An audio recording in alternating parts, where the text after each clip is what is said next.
चार पत्नियां किससे प्यार करूं। एक आदमी की चार पत्नियां थी। वह अपनी चौथी पत्नी से सबसे ज़्यादा प्यार करता था और उसकी खूब देखभाल करता। वो उसको सबसे श्रेष्ठ देता। वह अपनी तीसरी खूबसूरत पत्नी से भी प्यार करता था और हमेशा उसे अपने मित्रों को दिखाना चाहता था।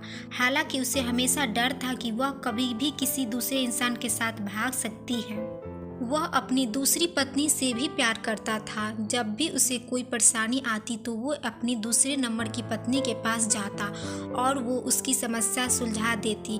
वह अपनी पहली पत्नी से प्यार नहीं करता था, जबकि पत्नी उससे बहुत गहरा प्यार करती थी और उसकी खूब देखभाल करती थी।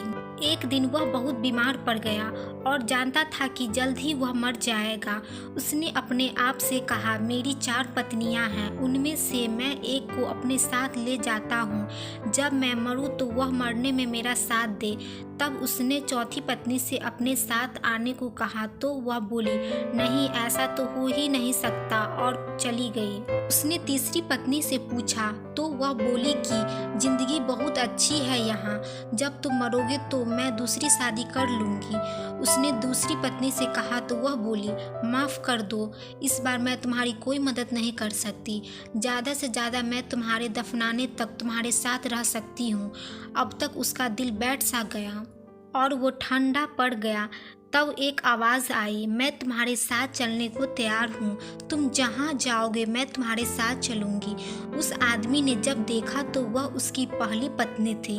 वह बहुत बीमार सी हो गई थी। खाने पीने के अभाव में वह आदमी पश्चाताप के आंसू के साथ बोला, मुझे तुम्हारी अच्छी देखभाल करनी चाहिए थी और मैं कर सकता था। दरअसल हम सबकी चार पत्नियां हैं जीवन में। चार चौथी पत्नी हमारा शरीर है। हम चाहे जितना भी सज सवर ले, हम जब मरेंगे तो ये हमारा साथ छोड़ देगा। तीसरी पत्नी है हमारा धन, जो यहीं धरा का धरा रह जाएगा। दूसरी पत्नी हमारे दोस्त, वो रिश्तेदार, चाहे वे हमारे जीवन में कितने भी करीब क्यों न हो, पर मरने के बाद हद से हद वे हमारे अंतिम संस्कार तक साथ रहते हैं। और पहली पत्नी हमारी आत्मा है, जो सांसारिक मोह माया में हमेशा उपेक्षित रहती है। यही वह चीज़ है जो हमारे साथ रहती है। जहाँ भी हम जाए, कुछ देना है तो इसे दो, देखभाल करनी है तो इसकी करो, प्यार करना है तो इससे करो। मिली थी जिंदगी किसी के काम आने के लिए, पर वक्त बीत रहा है कागज के टुकड़े कमाने के लिए। क्या करोगे इतना पैसा कमाकर? न कफन में जेब है न कब्र में अलमारी, और ये मौत के फरिश्ते तो रिश्वत भी नहीं लेते।